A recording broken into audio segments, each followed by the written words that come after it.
Welcome everyone to video one of our Terran Expanse Kickstarter update. We plan on providing at least one video a week during the Kickstarter and beyond. Today we're going to talk about a few of the concerns in the Kickstarter page's comments, taking that feedback, and let everybody know that yes, we are responding and seeing that information. I got here with me, not shown on screen, but the mastermind behind the Terran Expanse, Rob Granforce. He's on here, and he has some words for us as well. You there, Rob? How you doing, yeah, I am here. What happened? The little background fire went out, Roja. Um, so, oh, look at that. The fire's back. Look at fancy. Um, this evening for this first short little broadcast we're going to talk about some comments on the Kickstarter campaign, which we really appreciate. So if you guys have questions, comments, concerns, please post them in the comments. Today we're talking about a comment by Michael Caldwell. Interesting concept, certainly, but it all feels quite bland. Minimal variation in the factions, all minis and unit types are the same, which is really great that you brought that up of all things because that really segues into what the Terran Expanse is. So, the Terran Expanse universe is a player-driven campaign, which that just sounds like nothing if we don't really explain it, and I don't think we've done a great job of that so far. So, with what that means is imagine a combination of Dungeons and Dragons, Eve Online, uh, Mass Effect, with a side of Civilization, all put into one single universe. Um, Players are going to be building colonies, and these colonies will actually be produced in the game. They go into the lore. The places you build are real places. The territory is not. We don't repeat the territory, so it's not the same people playing the same games over the same land. For instance, if you're in Ohio, you might be in the Vega solar system, while someone in Pennsylvania might be in the Wilton solar system. Those are just a couple of random ones I chose. But so depending on the city you're in, you might be on a different planet in that solar system. So Philadelphia and Pittsburgh would be two different planets inside the same solar system, while the next state over, different solar system, each city has their own planets. So you might be on a moon, a planet, an asteroid, whatever it is in that solar system. So each place is unique. Um, so when you're playing these games, well, first of all, let me point out this is a board game, tabletop game, not a video game. There will be digital parts to it, but that's the more record keeping part and some of your character building part. So you will be able to level up your character as you're playing this game. The things you do, the places you build, the wars you fight, they are all going into the lore. That lore will be written by us at the company, so you're not just writing stories with whatever you imagine is going on. Your decisions are taking place in the story that we are writing. So, you guys that are the players and us here at Mod Games, none of us know where the story's going to go. We don't know if these four factions are going to survive. We don't know if there's going to be new factions. I'm sure there will be. Will there be pirates? Will there be mercenaries? We don't know.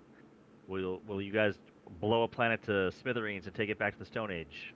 Again, we don't know. If you do, there will be modular games or mod games now will provide for that. We will have to get you some Mad Max Techno Vikings out so you can fight on your destroyed world if you guys decide you want to do that instead of being friendly and building some nice high-tech colonies. Um, so, first, let's talk about the factions.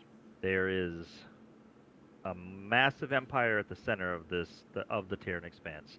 It was not that massive, but it's entrenched. It has colonies set up on a few hundred solar systems inside that area. That's not a player area. Eventually, you will be able to attack those planets if you so choose, but in the beginning, it's kind of out of bounds.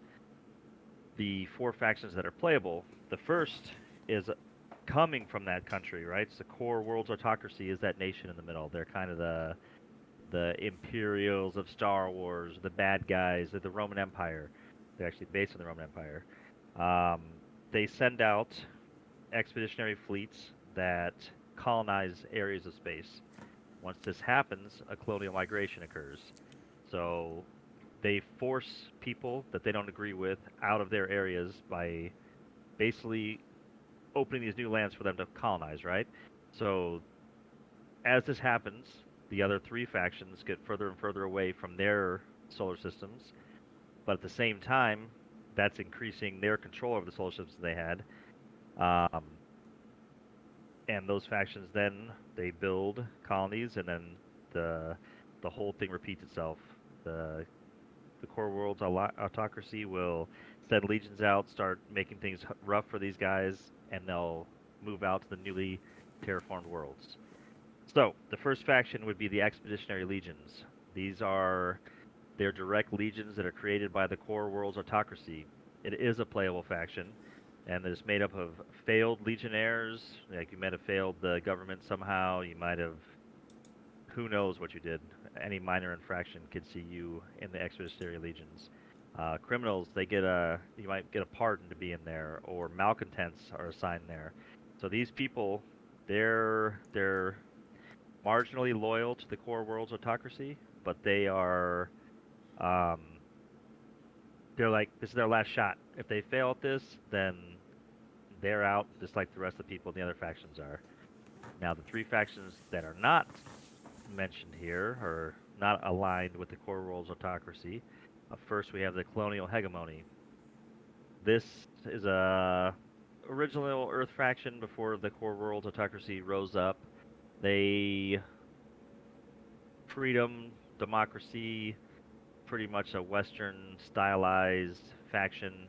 They are definitely opposed to the core world's autocracy. Um, for since that rise of that, they've been getting pushed further and further out, along with the other 2 factions. Um, so if you are basically, these guys could be the Space European Union, the Space Americans, Space Australia, whoever it is that you want to align your thinking with. That's these guys. Next, we have the Frontier Commonality. That is, these guys are more of like the first pioneers of the solar system. They went out, colonized Mars, very independent from the other factions, and they will defend themselves. One of the, well, aside from the core world's autocracy, these guys are pretty militant and, as I mentioned, extremely independent, right? What they take is theirs, and they will fight to defend it. And the final faction there is the Jovian guilds. These guys originated in the Jovian subsystem, so that's all the moons of Jupiter, and that's the kind of, they like to colonize moons, take the resources from gas giants, largely fleet-based. They'll move back and forth. They will colonize planets, but that is not their preferred place. They like the deep space stuff. Plenty of resources to grab out there. If we had aliens and things like that, they'd be kind of maybe the dwarf faction out there looking for all the goodies. Now that we've covered the factions themselves, what I want to explain about this part of our campaign is you can see 2 boxes in Roja's camera there. So this first game we split into 2. The first campaign we did, it was too much stuff in one box. We're trying to get the price point down, so we ended up splitting the tabletop game and the board game into 2 different spots. That smaller box on the left, that's just the demo set. It does not have everything in it, so the actual Terran Expanse, the Great Colonial Migration, the box would be probably as big as the other box, maybe a little bit bigger. This box is the game that we're running right now. That one there that he's holding up is the Colonial Worlds Rebellion. That's a tabletop game. All the miniatures that you see in the first box are in this box at a larger scale, so you can actually fight tabletop battles there. In addition to that, there are three other games in this universe. So we have the Folia Opima. Terran Expanse is the initial part of each one, which is it's a military games kind of. You have two sides to that. It's a gladiatorial combat, so it could be military versus criminals, criminals versus criminals, basically the old games of ancient Rome. And the second part of that is basically the Olympics, the military having an Olympics. All the factions that we just mentioned before are allowed to take part in this, regardless of any war faction or war status in between. Every time that this happens, units from across the Terran Expanse will go and they will fight there for prizes. Um, Similar to like if you all seen the movie Robot Jocks, where it's a yeah, neutral battle. right. Neutral battleground. They go there to fight, and then they take the spoils. So this universe, the head honchos, so that you would say would be the core world's autocracy. So they kind of run it the way they see fit, and then the people are trying. The other three factions, well, yeah, the other three factions are trying to build their own empires. And once they can do that, maybe they can change how this universe goes. But again, we don't know, and you don't know how that's going to go because we all haven't played yet. Um, well, we haven't played the campaign yet. So then there's going to be a fleet game. We haven't actually started that yet.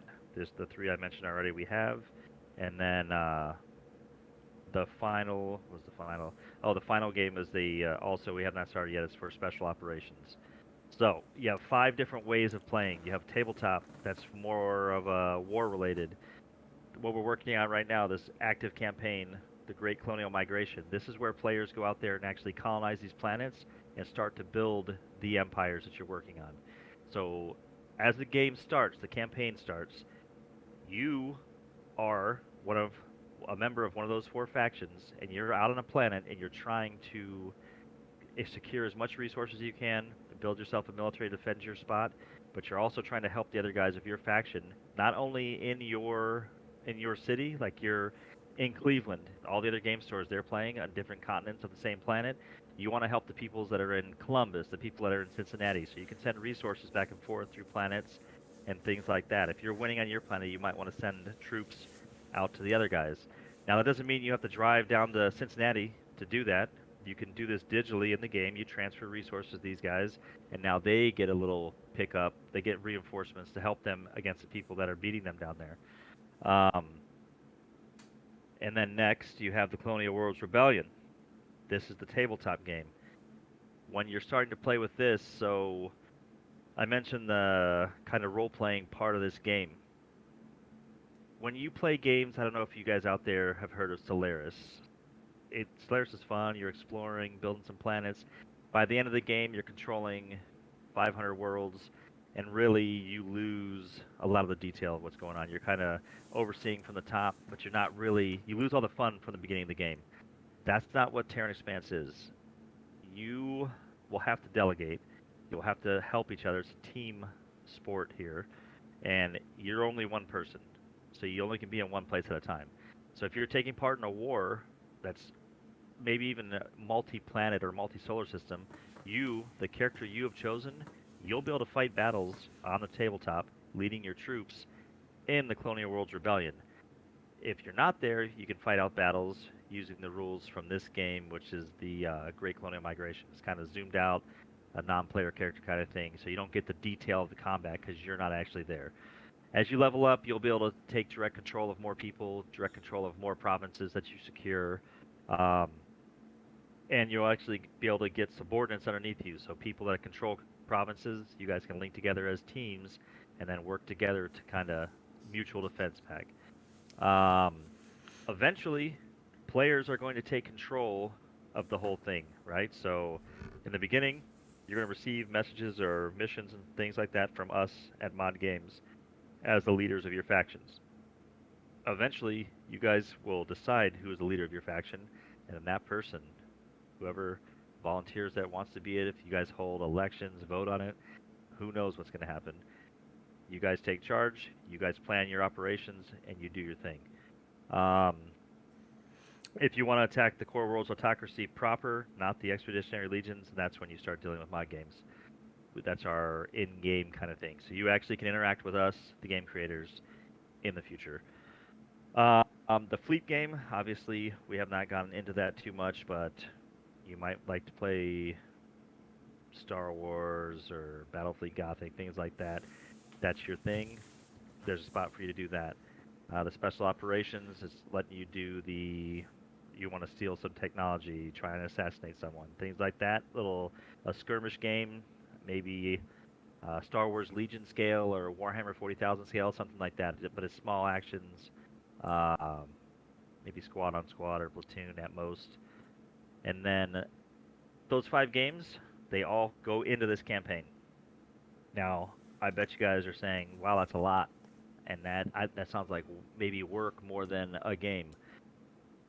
Let me be clear with this: each of these games is a solid standalone game, right? So taking part in the campaign is by no means Yeah, it's mandatory, not mandatory. and it's not even if you don't want to be a part of that, it's not necessary at all. Um, in the campaign, you don't have to take part in all 5 of those games. So all you city builders out there, you might want to just play the Great Colonial Migration.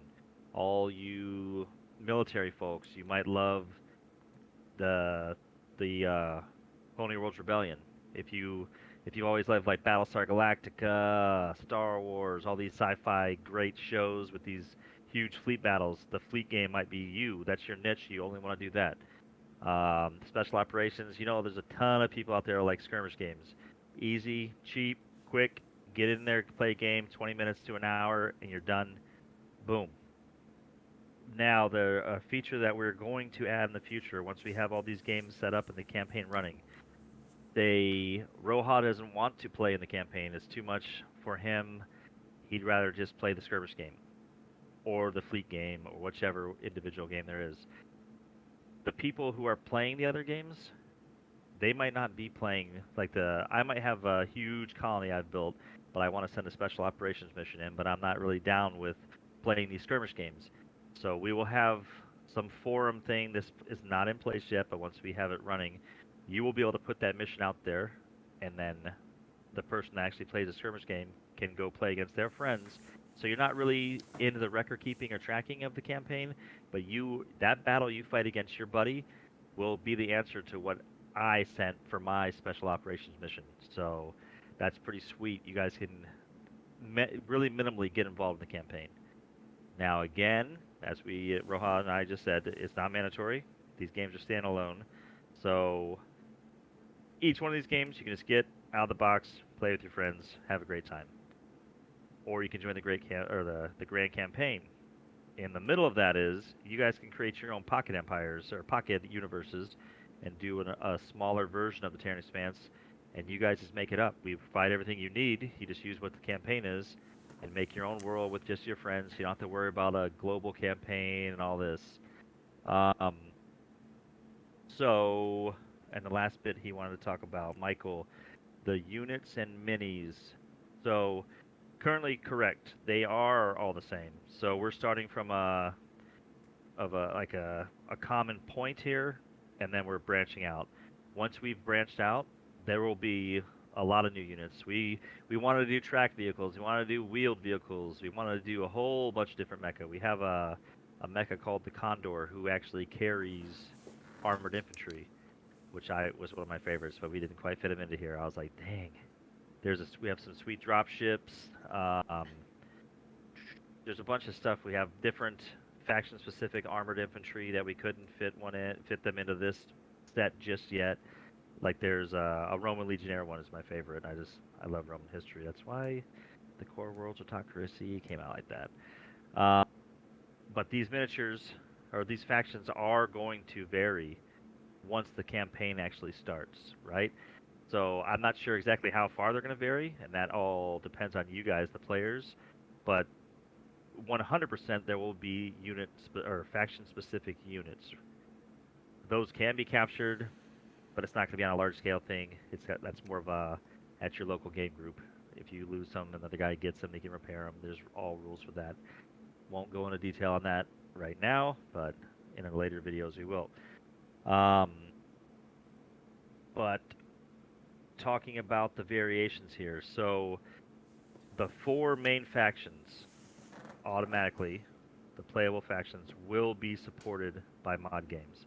We will give them new units. We will give some units that are available to everyone, some units that are available to each of the specific factions.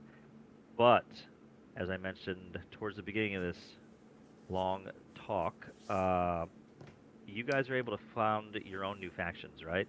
So you might be talking with a couple people you know from wherever, maybe your own town, or maybe you know people in 5 states, and you guys want to form a nation on multiple different planets, on multiple solar systems.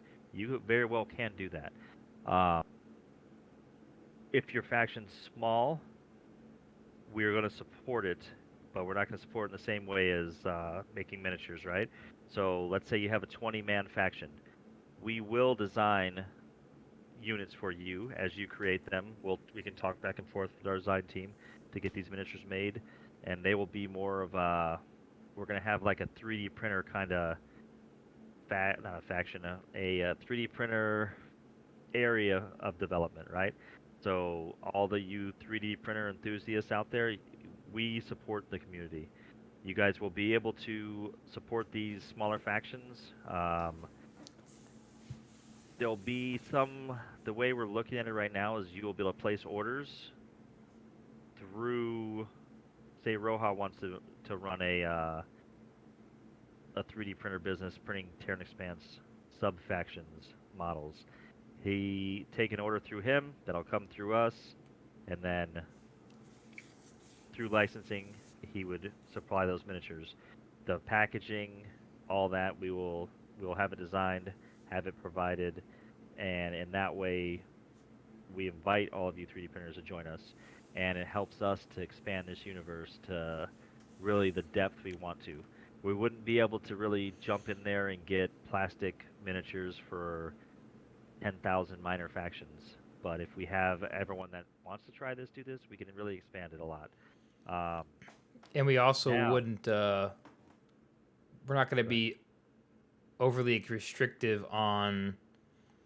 What do they call that when you make your own videos and lore and things like that? Like as far as in the past, other major companies have really locked down fan made material, and that's not something we're going to do. So say you want to make a little mini movie on YouTube about your favorite faction or something on Terran Expanse. We're not going to come after you and copyright you and all that kind of thing. No, it's actually encouraged because this is a player-driven story, so we want you to be part of it. I'm personally super pumped for the campaign to start because I want to know what's going to happen. I really want to see this. We basically have I don't know if you guys have seen Hitchhiker's Guide to the Galaxy when they make the new Earth, and it's just an empty Earth sitting there. No one knows what's going to happen. I want to see what goes on in this war or exploration or whatever it is you guys are going to get up to. It's going to be amazing and hilarious, I'm sure. Like there will be some creator control, as like what he explained about the way that the lore, the actual official lore develops. Some of that will be you like, for instance, you wouldn't just be able to go onto our main official website and start changing things like a Wikipedia. That's not going to be, that will be us doing that. But what he's saying is, if your faction wins in the official campaign, wins over planets, that goes into the story. So that's basically what he was saying. Yes, and the planets, the places you build, they are in there. If you lose a battle, that happened. This isn't BattleTech or Warhammer or any of the other games out there. There's 1,000 games where you can take your models, go to a store, set them up, blow each other up for an hour or two for fun, and then it's just done. This game, well, you can do that, but matters. Yeah, you can't do that. Like you said before, you don't have to play it in our. But but in the official campaign, yes, there is. basically it'll be basically written Not down fun. as it's Terran Expanse historical events, and it'll be written into the actual official lore. Yeah. I think that pretty much. Oh, last thing, then we'll let you guys go. So I cover these minor factions. They don't have enough people playing those factions, but we do want to support you guys. You guys are able to build your own units, and we will help you do that. We'll get them designed with the STLs out to 3D printers who want to do licensing through us to provide them. And then, meanwhile, we are going to be supporting the 4 main factions. Well, what about these? Someone decides to make a main faction themselves. You get a couple hundred people, 400, 500 people playing the game, start a new faction. That will become a main faction, and we will support that with the full line. Once we have enough people behind it to make it viable for us to produce something for at that scale, we 100% will do that. The caveat to that, this is even though it's a game, we're having fun. We're not. We are making. It'll be realistic. So we have veto rights over names if you guys are making crazy names. Um, it's like a serious D&D campaign or a serious role-playing game campaign. We all want to immerse ourselves in this universe, so we won't be like the Red Car Racers faction or something nonsensical. It'll be Yeah, something. and of course you're not gonna have all the normal current day rules, like it can't have profanity and other. You're not gonna have anything like that in our, because this is supposed to be for children as well. So Yes.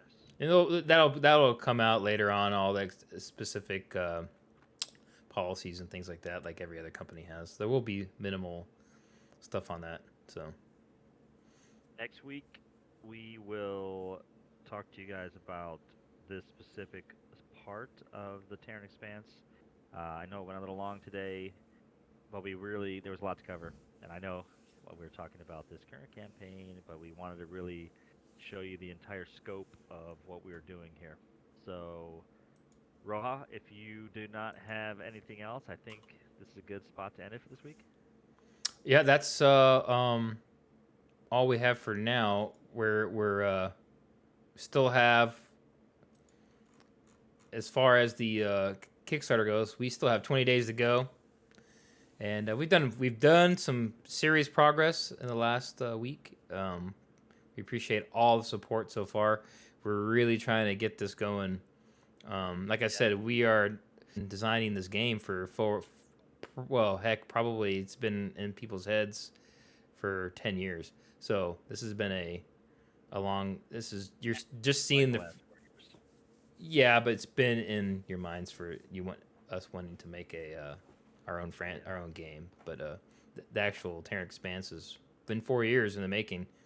So appreciate that, and I don't know if they have anything else. I think that will be it for the week for this video. Discord.